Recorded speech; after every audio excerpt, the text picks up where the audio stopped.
Oh my. Oh. Hi, everybody. Welcome to It Has Nothing to Do with Age or Gender. And of course, across from me is Sorry. my laughing partner, Tony. Tony. Sometimes I'm wondering if he's going to forget, but he didn't. And of course, our special guest today between us is Dr. Don Freeman, who's a chiropractor in Rocklin. And really thrilled to have Don on because Don has so much information to share with you and with us. And we'll get right into it. Of course, our theme is mental toughness, and Don fits that to a T as well. All our guests exhibit mental toughness. So another mental tough person. But before we go any further, I also start the show with a quote. Okay. And I'd like to convey the quote to you by Henry James and tell us how the quote relates to you in your life. All right. All right? Be generous, be delicate, and always pursue the prize. Be generous, be delicate, and always pursue the prize. How does that relate to my life? Yes. But you know, I appreciate the prep that you've given me for that. This is the first I've heard of that. So be generous, be delicate. Well, I think to be generous, you need to understand what qualities you might have, what gifts that you might have that you're able to share with others. So I have to be generous. And your gifts are? Well, my gifts, I think, maybe compassion. I think understanding where somebody might need something, or I'm able to come with that solution for them. So I think compassion, recognizing the people that are around me and trying to help support them in some way. So I would say that would be. So that's part of the quote. Let's go into this, part 2. Okay. Be delicate. Delicate. Well, if you're going to be generous and you're going to help someone along the way, you have to do it with a little bit of finesse. You just can't get in there and be too straightforward, because sometimes that could push the person away. So I think being delicate would go hand in hand with being generous. You want to make sure that you're able to introduce the topic or persuade them in a way that might be able to help them by being delicate with your language and your suggestions. And what's your prize? Watching the change. Watching the change. Knowing that you've done something good with your efforts. And that would be the prize. Now, you're an ultra runner. How would this quote relate? Were you talking really about your practice as a chiropractor, or were you also talking just with your relationships with people? Well, relationships with people. I recognized as I was going through some of the discussion that, well, this sounds like what a chiropractor would do, and part of what I do on a day-to-day with patients and people. So, but I think it really more exemplifies, hopefully, what I do or who I am. Well, that's what I was hoping you would talk a little bit about, that part of you. Okay. What if you well, restate that question, the generous part, the delicate part, because you have also, Don has a podcast, trailrunnernation.com, that's posted on today's program, and I'd like you to talk about that. Sure. As well. Okay. Well, at one point you said I was an ultra runner, and ultra runner really fits into that. The community of ultra running is that of generosity, that of being delicate, and that of looking for a prize. And we could talk we could talk, I don't know how much tape you have, but we could talk endlessly about that community, right, and part of that function. Go ahead. Well, how much tape do you have? We have time. Okay. Well, that's one of the things that attracted me to the ultra running community was just the people and their willingness to pick up someone that didn't know a thing about the sport, that someone that looked at them with admiration thinking, how is it that you run that far? And how are you able to do that and endure that type of distance and overcome that type of adversity? And have them pick you up along the trail and say, meet us here at 6 o'clock and bring 2 bottles and come out with us. And that's a lot of that community is giving and being generous like that. And so that statement fits that community very well. As far as delicate, well, you know, delicate, there are times that they were delicate and there were times that they knew not to be delicate because you have to learn a few lessons the hard way, right? And there aren't too many lessons out there that aren't learned at least once the hard way. So they're delicate, I would say, in that community, if we're going to talk about the community now. The delicate is to make sure that you don't end up disliking the sport so much you don't come back, right? You're being delicate enough to go out and make sure that you experience all that you were hoping for, to endure the adversity. They'll make sure you get a handful of that. But taking care of you in the same respect that they told you 2 bottles, not 1. So how would, if there's like a new, potentially new runner out there, tell us how you would assist, help, be generous and Sure. delicate with a new person. Well, I can tell you. Because Tony's an old timer. I'm not delicate. You know, He's not at all delicate. No. He's generous, but he's not delicate. I'm sitting in between a couple of belt buckles here. There's 1,000 miles on the Tevis Cup Trail over here to my left with Tony, and I see you're wearing a similar buckle. No, I only have only 100 miles buckle. So you probably recognize the community I'm talking about as the trail endurance community. Probably there's a lot of similarities between the running community. As a new person, we talked a bit about the podcast, and our community is rich with mentors, the people that would be very happy to pick that new runner up and to show them the tricks of the trade, show them the trails that are out there. And the podcast that we had started, Scott Warr and I, a partner on it, is founded just for that very reason, that we wanted to be mentors and bring mentors, not ourselves as mentors. We're only the conduit to bring the very skilled and talented people into other people's earbuds, either in a car or along the trail, to help benefit them as we did from all the great mentors that linked our arms and drug us up some of those hills. We'd hope to share some of them with them. So a new runner might experience, well, when you just start, you're lost. Well, it's hard. It's hard. Plus it's hard. Plus it's hard. We on a rainy day we went out there and bought in the early times. We bought some in the early times. You know, when we started running, I call it early times. There's people ran before I ran, and so we bought. And on a rainy day, we went out and got some slickers. You know, so it was under the running category on. You know, in the trash catalog. bags worked great.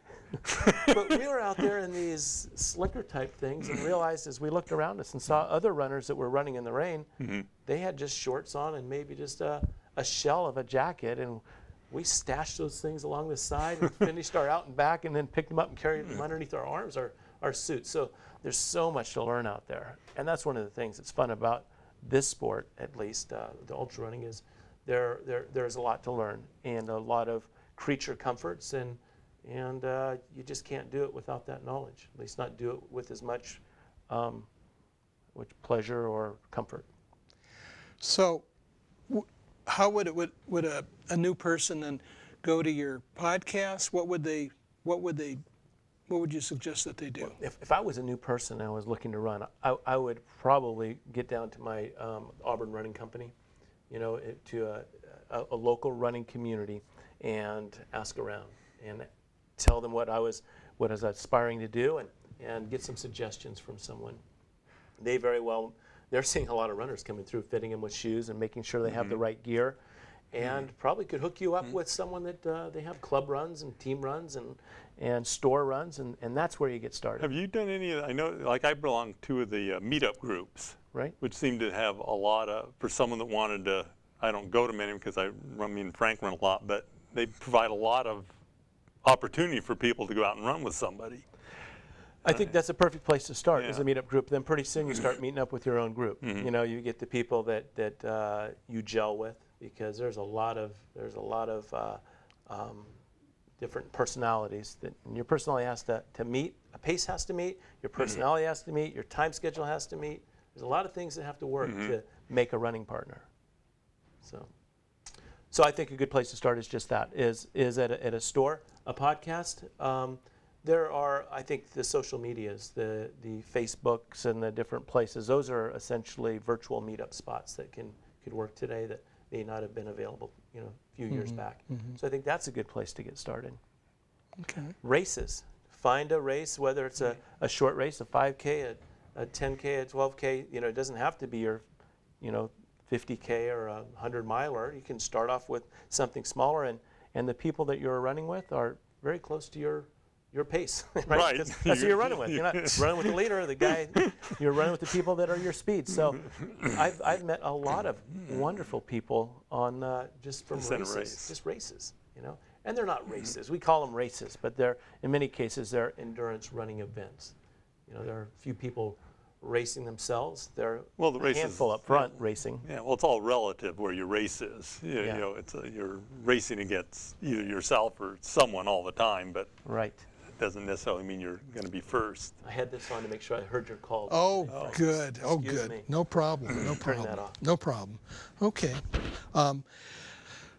We were talking before the podcast a little bit about how your podcast got started, and I thought that was interesting. Could you tell us about and what prompted that for you, and how long have you been? Absolutely. Yeah, I'll share. I know that topic. I know you do. Well, we're running down the trail one night, a couple of local runners, Scott Ward, Julie Fingar, and myself, and names that people will recognize that are from around here.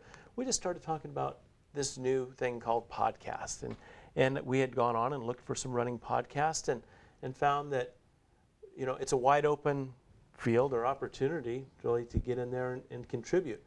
A few of the podcasts were guys that were carrying little handheld things, driving down the road with the window down, talking about their child's soccer game. They're going out for a run, and they're on the run running with it, talking about daily stuff, which is fine. But we thought, wow, if we could take that type of media and bring in some people like Julie and Brad Kearns that's here in the Auburn area, and Tim Tweetmeyer and Gordy Ainsley, and you can Bill Finkbeiner, you can go on and on with a list of just resources in our Auburn community, and ask them specific questions of how do you do it? How do you train for a 100 or a 50 mile? How do you peak for a race? What do you do with nutrition? How do you hydrate?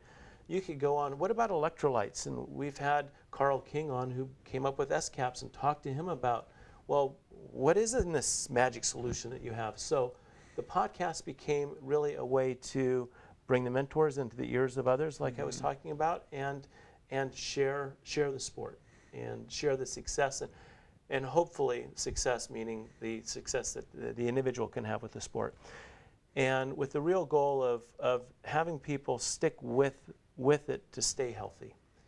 We've had physicians on to talk about rehab, to talk about how to prevent injuries. We've had shoe experts come on.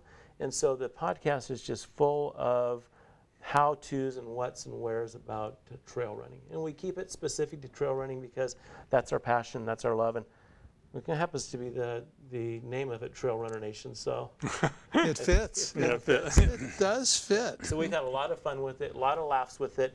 And as I came and sat with you two, it reminded me of Scott and I, I said, well, what about prep? And what prep? I mean, I'm sure the audience can see and probably has assumed that you have had hours and hours of notes that you've taken and questions prepared and all, probably rehearsed with someone sitting in this chair being me. You've already done this 2 or 3 times. At least. And but it's a lot of fun to create something like this. I think.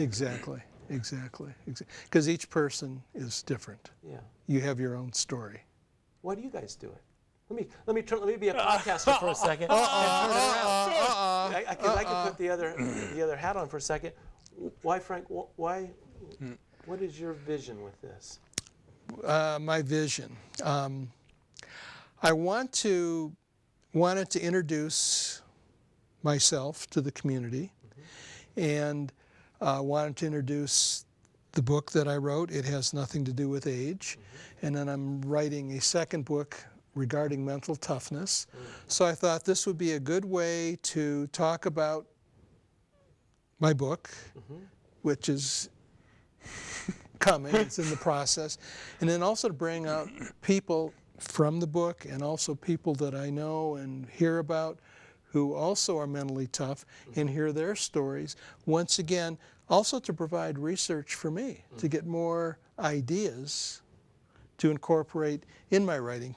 Because I also write a blog. I post at least a couple times a week, so looking for material. But also, I think the bottom line is, this is fun. It is, yeah. I mean, there's no other reason to do it. I mean, that's really a primary reason. It's just fun. And the stories are so good. It's like, okay, sometimes you meet people and you know a little bit about them, but put them in the chair for an hour and it reveals even more. So for me, it's just much more insight in terms of people. And I like the process. I'm a psychologist, so I've done a lot of interviewing, so it's just familiar to me. And then I brought Tony in. I dragged Tony in. Come on, Tony. Okay, Tony. Why am I here? No, why are you doing this, Tony? Let's learn. Oh, truthfully, the only reason I'm here is because Frank asked me to come and do it with him. That's a good enough reason. That was it. And him being a good friend, I said, okay, I'll give it a shot and come in here and add whatever I have to add. And well, you're also the technical person. and I do all this technical stuff for him. Yeah. And I hope everybody likes the music to the book. Is that you, Tony? That's Tony. That's me. Yeah. Tony. And like his blog, it's kind of cute because when Frank first started his book, he didn't have an email address. He didn't really know what to do with a computer other than use his. I didn't have a computer. You didn't have a computer, that's right. So everyone kept telling me he needs a blog, he needs this. So he looked at me and says, I need a blog. And I go, I don't know what a blog is. But Tony And I said, figured it out. okay, we'll figure it out. So I went home and we created a blog for him. Got his email address. And have an email address. now he's got an email address. One of these days we'll get him a cell phone. You don't have a cell phone? No. No wonder I couldn't find your number. That's right. I emailed you, said, hey, I'm going to be a few minutes late Okay. here. Yeah. So I actually enjoy that part of it Yeah. the most. I like figuring things out. And then we run together almost, well, at least 3 days a week. So I'll write something Right. on the post, and then Tony at times will edit it. He'll add pictures, or for a while there we were arguing about the Who was toughest, the horse or the person? horse or the Oh, person. yeah. We had this argument going, and That went for a so I'd while. write some stuff and he'd write some stuff, and it was. I'd have to go to the blog to find out, or would you share with us kind of how it... Well, it'd be hard to share exactly what we. it was a while ago. It was a while ago. And But we wrote a lot. Yeah. Horse rider. Who wins? Horse.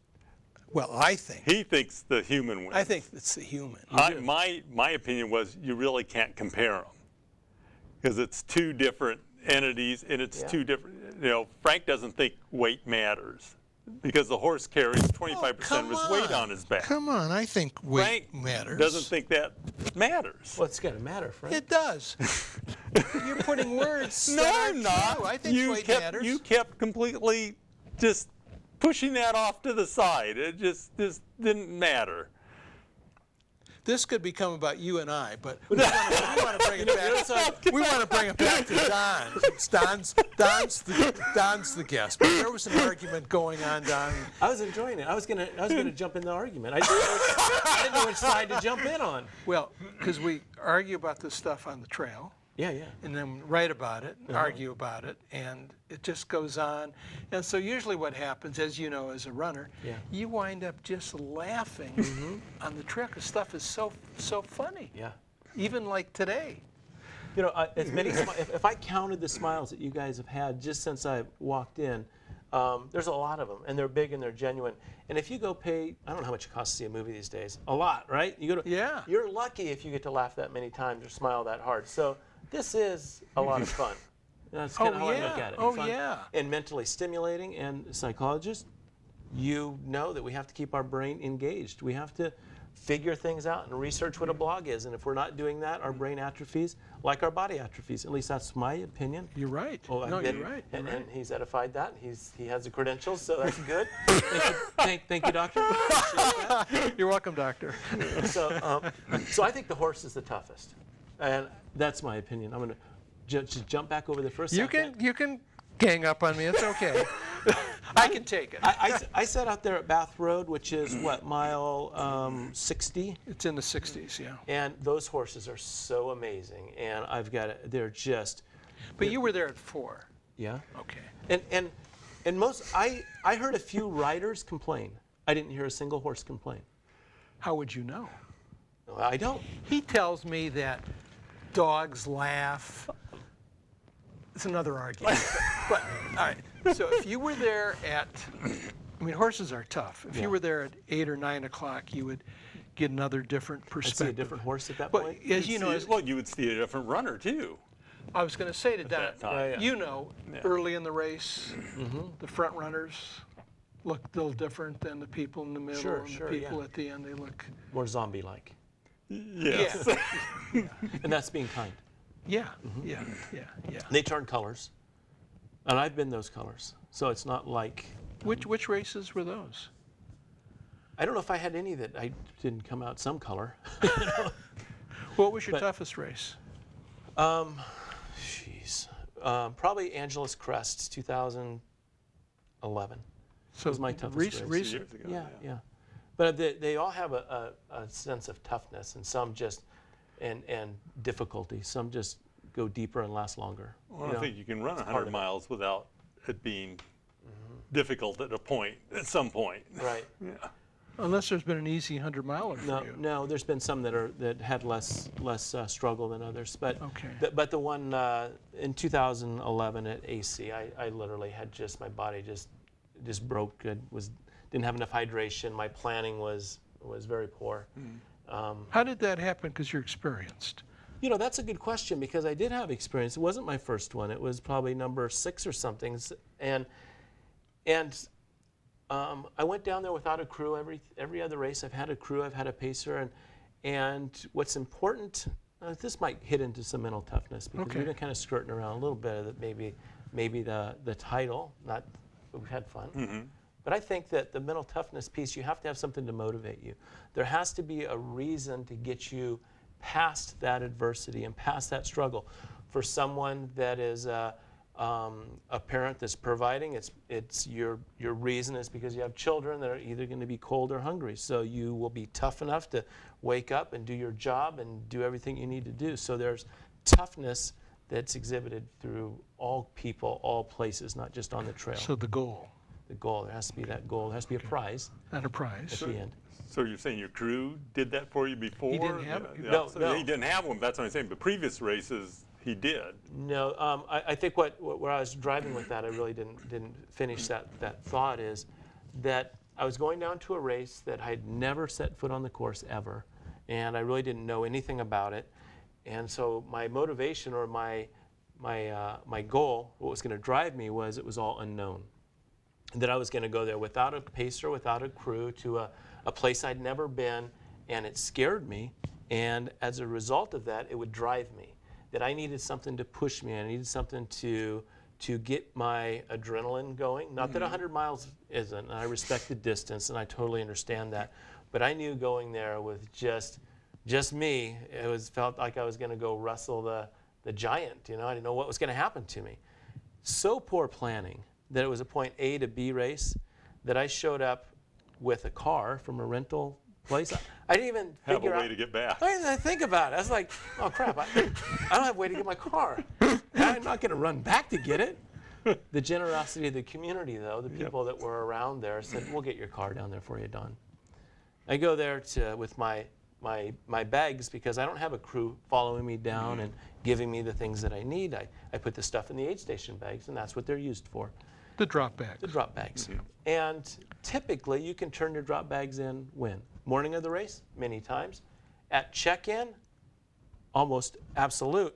But this particular race, an hour before check-in was the dead time for the drop bags. So now I didn't have any drop bags. Ooh. But to the generosity of the community, and the person that was going to drag my car was going to drop my drop bags. It was great. Okay. How little did I prepare? Well, the sheet that I used to figure out where my drop bags needed to be were from 2010. Not smart, because they changed a few things in 2011. So I ended up with no light as I'm going down there, but through the generosity of the community, Found you one. they pitched in. So, but the toughest part of that race was when my body broke down. I ended up sleeping on the trail, lying there, and on a spot that should take me 2 hours to get through. It was a large climb. It took me 4 hours. That was probably my lowest point ever, and where mental toughness had to overcome physical breaking down. On that same race, What did you say to yourself? well, I didn't have anybody to help me as far as get it in the car and let's drive you home. Because now I'm kind of need to get to Pasadena because that was my next destination. So I just had to do it. There was just no not doing it. I hadn't dropped ever from a race, and I haven't. Doesn't mean I shouldn't have on that particular event. But stopping just wasn't an issue. I was just, I'm just going to finish. I'm going to finish this, regardless of how long it takes me. Is that what you were saying to yourself? I'm just going to finish it. I'm gonna finish It's going to finish. I'm just going to get to the next aid station. It really was get to the next destination, regroup, figure out what you need, get to the next aid station. Next one. It was step at a time. Breaking it up into small parts. That's the only way I could mentally do it. I never, at those tough points like that with 26 miles to go, I couldn't say I have 26 miles to run. Because I didn't have 26 miles in me. But I did have the ability to move 5. And with a combination of run, walk, crawl, lie, whatever it took. I leaned against a tree. I did whatever it took. At one point, the goal, the goal of time was gone, and it was replaced with just complete. And so I had to readjust my. Was that difficult to change the goal from a certain time to? No, because circumstances made the choice for me. At that point, it wasn't, well, if I get tougher or if I, try harder, there was no try harder. And there was no, all the toughness was already there. I was just doing it. So it made its own choice. And so it became easy to switch the prize. Switch your goal. Switch the prize. Switch the color of the belt buckle. At 24, you get the silver like you gentlemen are wearing, and after that, it's the bronze. And so you run many times for the silver, and you go, well, that's gone. So now I want to finish. Okay. And when we as runners get together and tell stories, and if the three of us here talked about our triumphs in the things that we've done, we would always bring those, the day I fell asleep on the trail, or the time that I overcame this particular event. We never talk about, I felt like I could run forever and I was on a cloud, and we never talk about that. We always say, I was in such bad shape. I was throwing up, I hadn't been able to drink, and this guy came by and he said I looked terrible, and I agreed. We always tell the adversity. We're proudest of climbing out of the hole. We're proudest of overcoming that and practicing that mental toughness. And I think that our DNA and what we're comprised of and what has allowed us to sit here today, our ancestors practiced this toughness. And they exhibited this type of determination and looking past pain and looking past all this adversity. I'll use it again and I think it's important for us in cubicles and air conditioning and power steering to exercise some of that. I think we need it. I think it drives. And I think the people, are you guys supposed to be talking too? I think that You're doing fine, Don. I think the people that don't go out and practice on a horse or on a trail or on a surfboard, you name something that takes us and challenges us, that they'll create adversity in their own way, whether it's through relationships or whether they pick up something they shouldn't be doing. I think we need, as people and humans, some pressure and stress.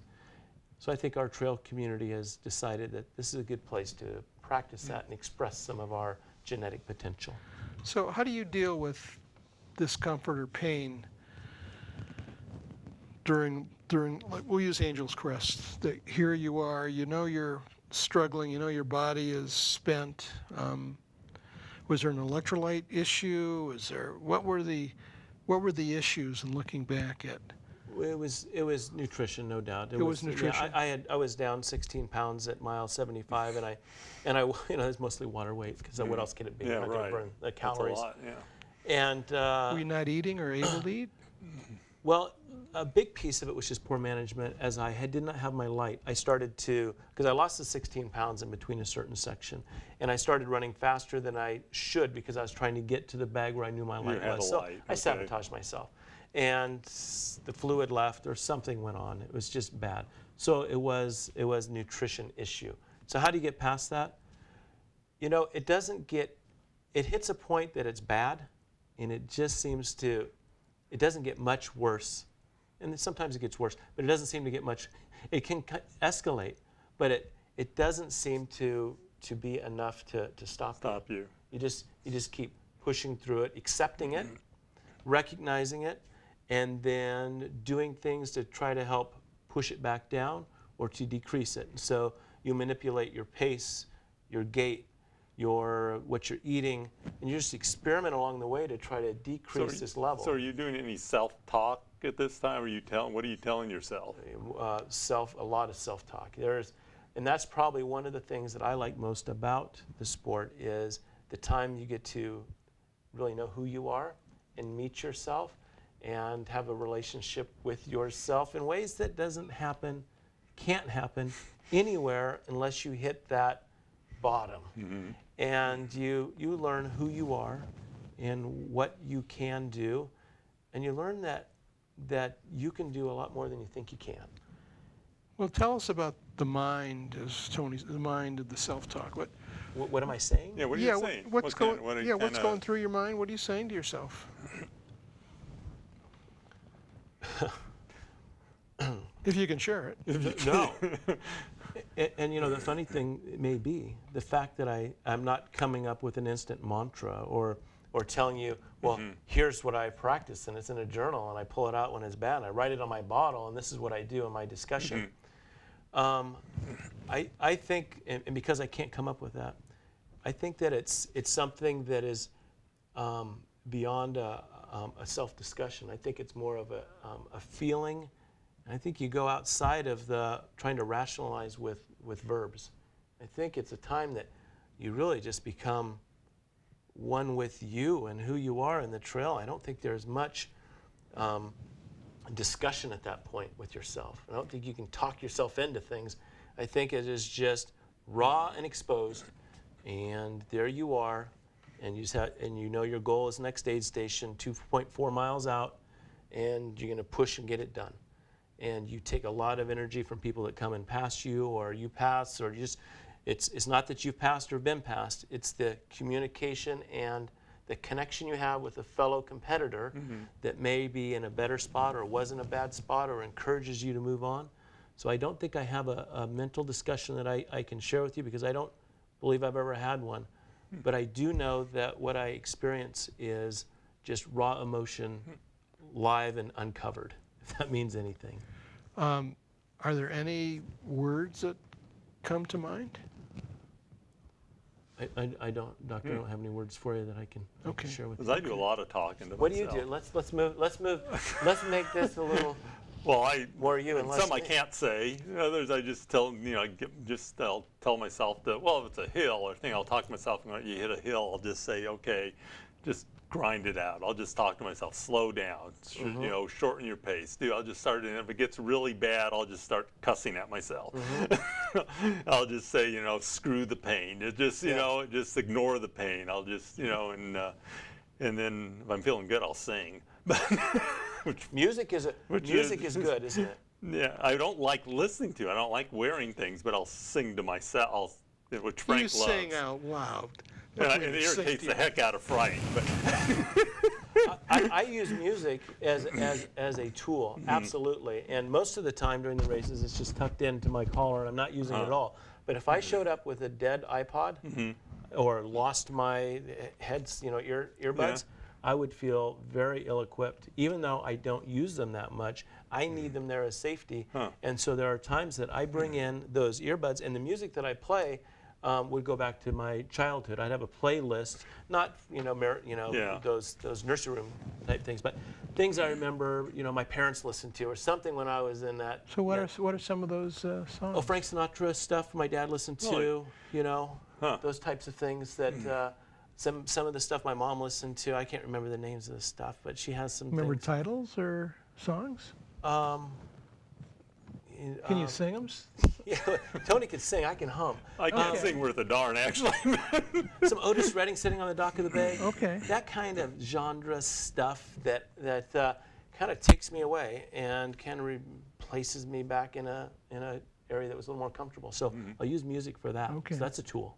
Yeah, So there are a few tools. It's a good one. Yeah.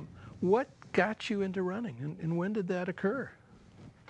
I like things that are hard, and I like it when things are a challenge. If I catch myself, I lose things all the time, and I think purposely because I like the hardship that it creates for me. Okay. I don't know why. I'll find the keys and I go, that was too easy, and that's not healthy. What's my diagnosis? And so I've liked things that are challenging. Okay. And so my, starting a chiropractic office is a challenge, and I started other businesses challenging. So I like the quest. Well, when did that start? That running thing. Oh, so running started. When did the running start? About 1997 or so. Not too long ago. No, because I did bodybuilding stuff before when I was younger, and heavy lifting, and then. So you were a weightlifter I did before? that. Yeah, my body was different then. I was like 235. Are you kidding? And did Wow.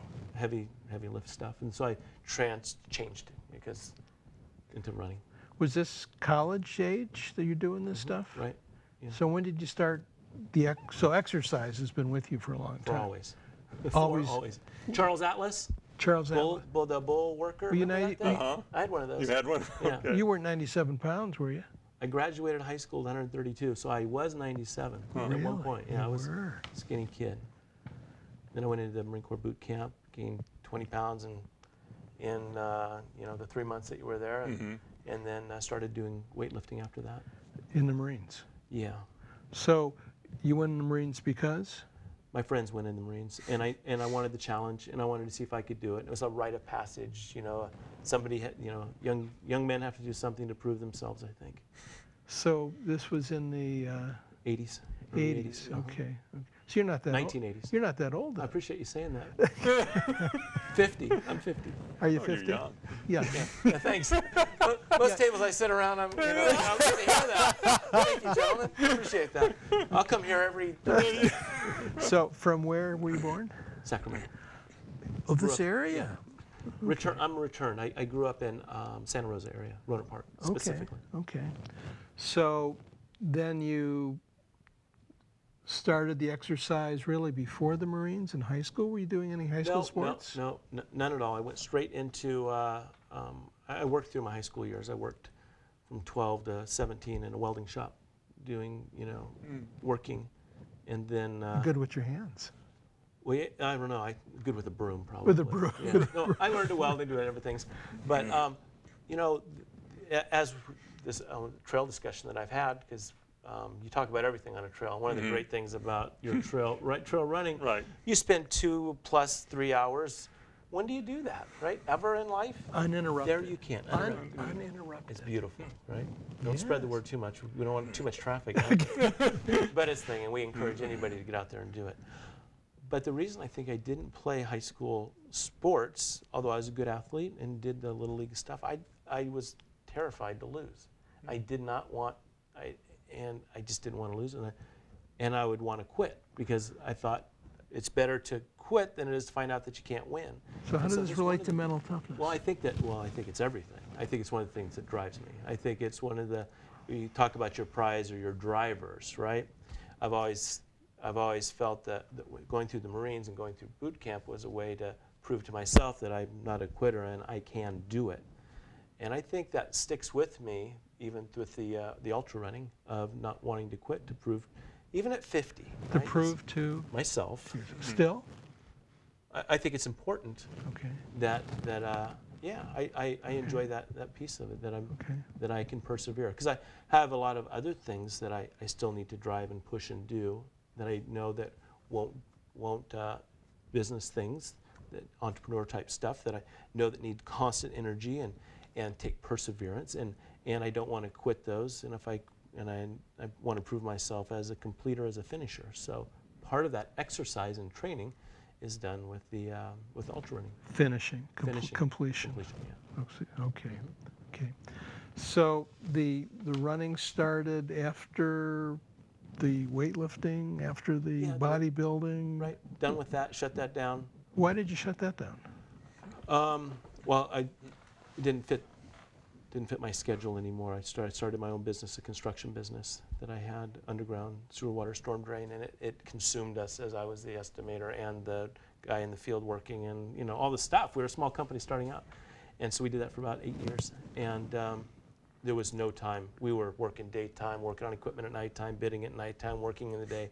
There was no time for bodybuilding. That would be a luxury. So most of my athletic stuff, or as far as lifting, was lifting pipes and jackhammers, Okay. shovels. Yeah. So physical work. Okay. And then there was a opportunity. Well, as not this recession, but the one before, it seemed pretty pointless to continue with a construction company just because economic compression factors.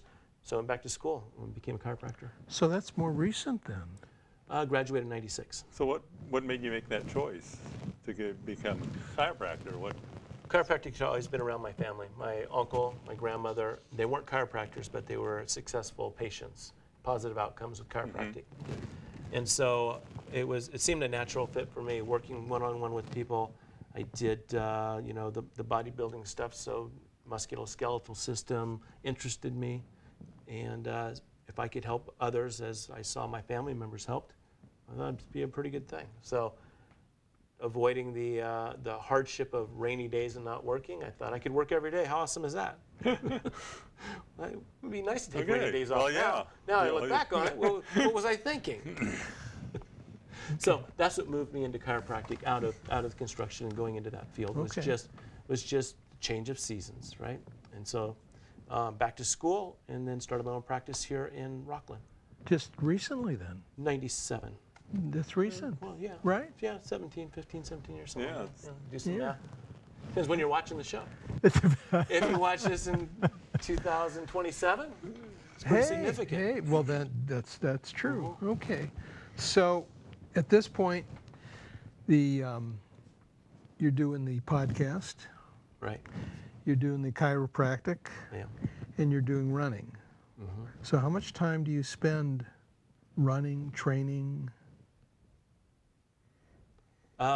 3 days a week is really what I was for the running, and putting a cross train in there as well, either swim or a bike. And I've recently picked up, as it seems like everybody is, paddleboarding, stand-up paddleboarding. Oh, yeah. Who isn't doing that now, right? I think everybody's strapped. I'm not. We got kayaks instead. Stand up on that thing. Stand up. Oh, yeah.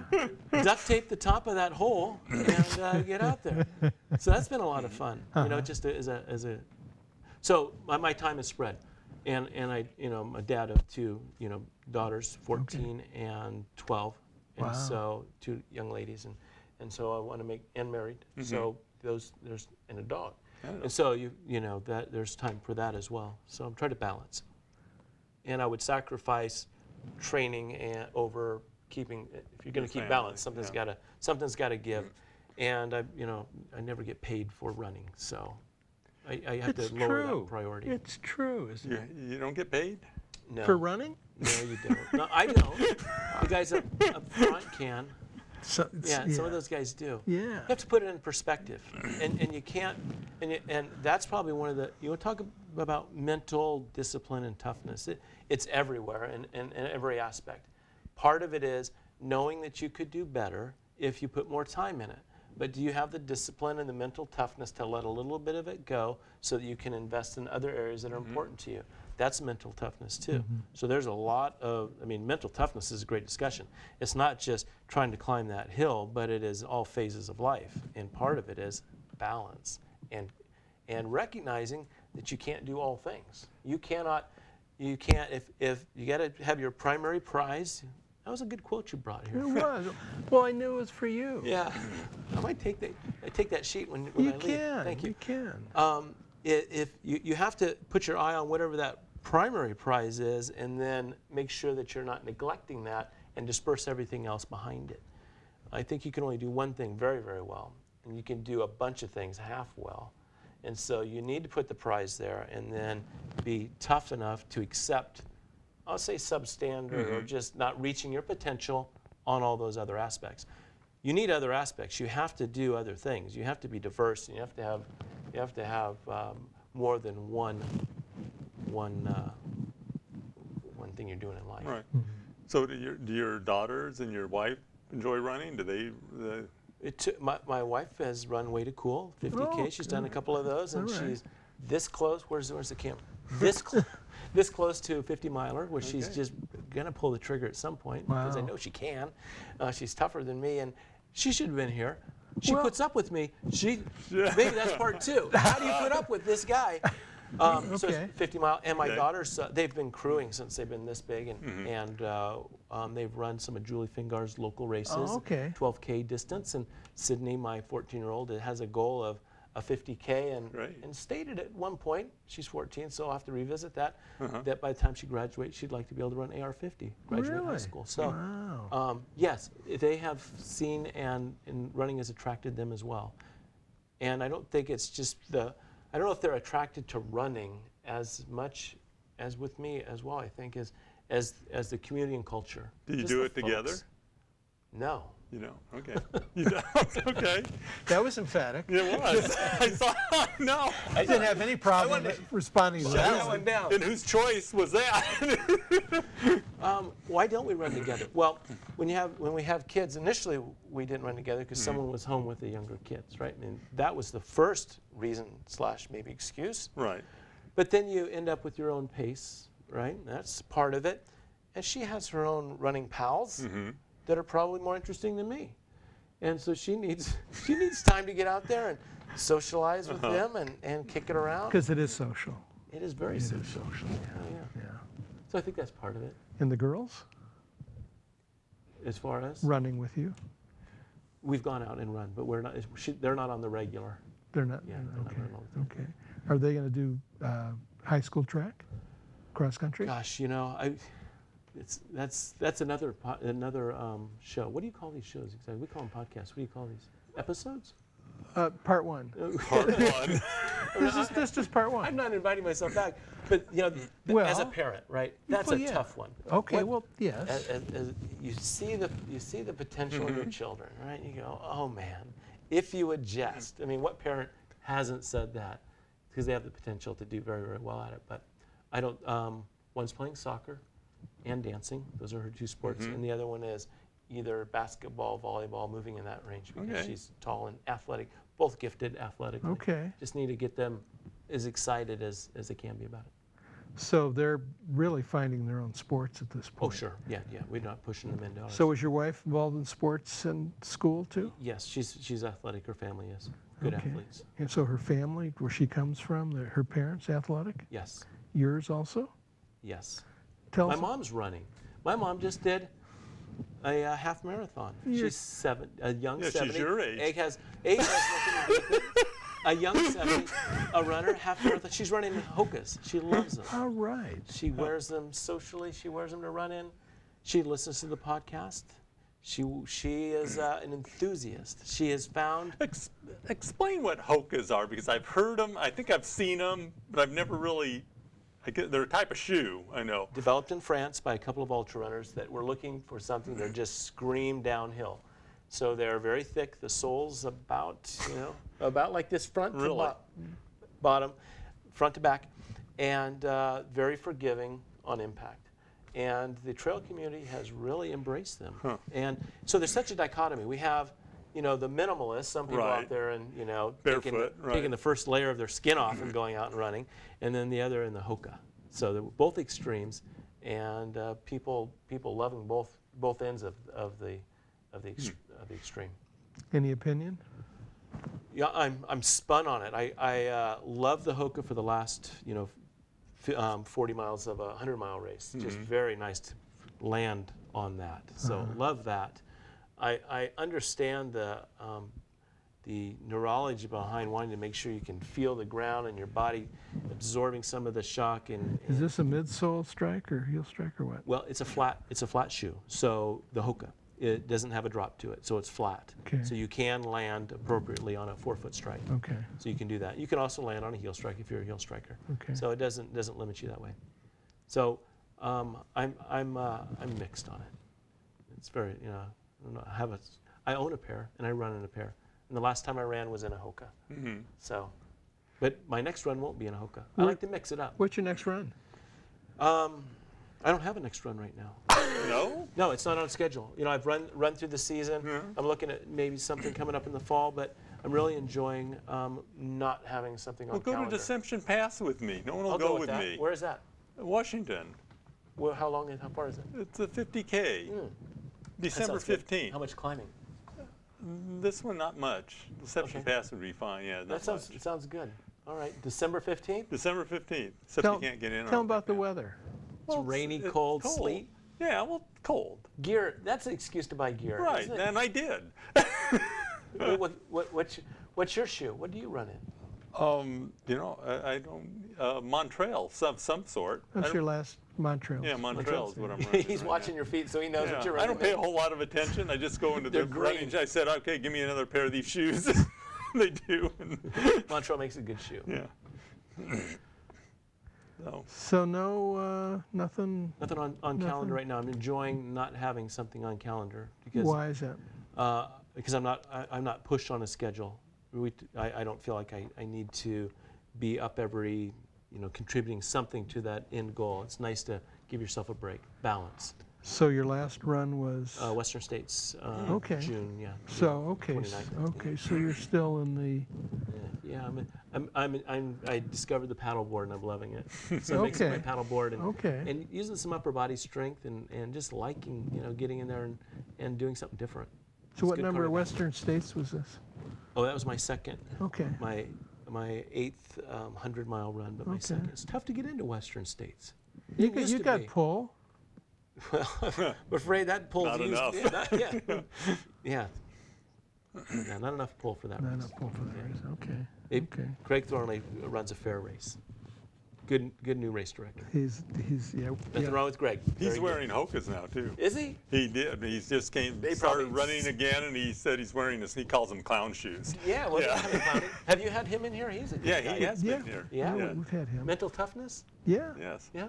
He's good. He's good. He was good. He's good. Yeah. Okay. He's a funny guy. He was on the podcast too. All right. Yeah. All right. And Frank, you were on the podcast. I was on the podcast too. It was fun. We can. You'll link your podcast to this show so they can go listen to you. Okay. You talked about horses and all kinds of things. We talked about Teba stuff and ride and tie. It was fun. Yeah, it was. It's always fun. So we have just a couple of minutes left. Is there something that you haven't brought up that you'd like to bring up to the audience that you could share with them, either about running, podcast, chiropractic, mental toughness?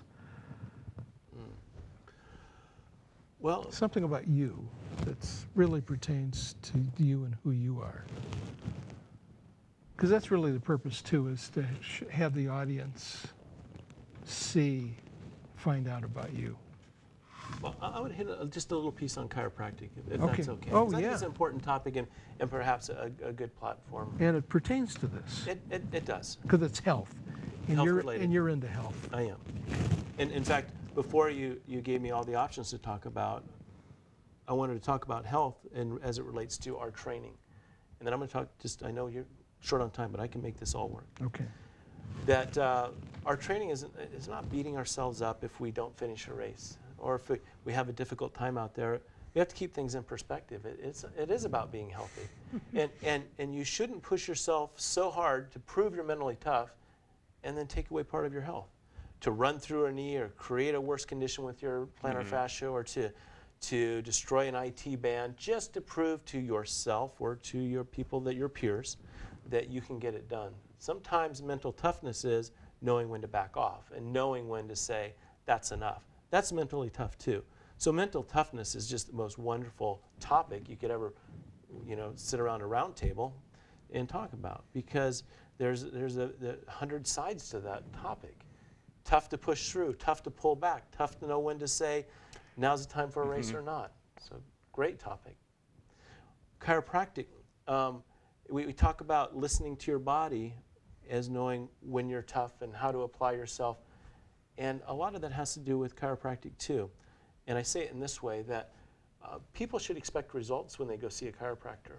There shouldn't be long treatment plans, and you shouldn't have to, once you go forever. It's not that way at all. If you're smart enough to discover you have something going on with yourself and it doesn't feel right, then you're smart enough to also watch the improvement, and expect improvement, and not feel that you're obligated to go forever. Chiropractors should do good work in a short amount of time. And I think a lot of people may shy away from visiting a chiropractor because they've heard that once you go, you have to always go, and that you need 36 visits and x-rays to get started. Untrue. And if that's what you're finding when you're there, then find someone else that doesn't have that message, because many things resolve in very short time in a handful of treatments. And Don is in Rocklin. Well, I do treat people that way. I do treat people that way, and prefer to see them less than more, because I have found that you have a busier office trying to keep people out of your office. And that's always been the way that I've tried to practice. And I want others to benefit from chiropractic and not have access to it because of preconceived or poor messaging from another place. So it's a good form of therapy, and it's utilized all over the world. And if you have a problem with a joint, mechanical dysfunction, it's a good option and should be explored. So I think I'd like to leave that message as a public service announcement. Okay. Well, you could give more in terms of, is there anything else for a runner where chiropractic would be helpful? Well, the worst patient you can ever have is, what? As a runner. I'm not encouraging. We just lost your mic, right? We're good. We're still good. The runners sometimes are the toughest because they don't want to stop. No, they don't. Don't tell me I can't run. I'm coming to you, Freeman, because you're not going to tell me I can't run. So They just want to be fixed. they just want to be fixed. Yeah. So Okay, then who makes the best patient? who makes the best patient? That's a good question. The best patient is someone that believes in themselves and believes that they can get better. They're not looking for excuses not to get better. They're motivated folks that have something to do and are confident in their body's ability to heal. Those are the best patients. Great. Yeah. Well, thank you, Don, for coming and sharing your expertise and your knowledge and your humor and your insights and so forth. It was a pleasure, and thank you, Tony, for Showing up. showing up. That's It was important for that's always important. So it's a great topic, mental toughness, and I hope everybody enjoys the insights, especially from Don, another perspective. Everybody has their own definition of mental toughness. There's some commonalities. Because it's different for everyone. multifaceted definition. If there was a Webster's dictionary, how many How many lines or pages would mental toughness take up? You know, I should look it up in the dictionary.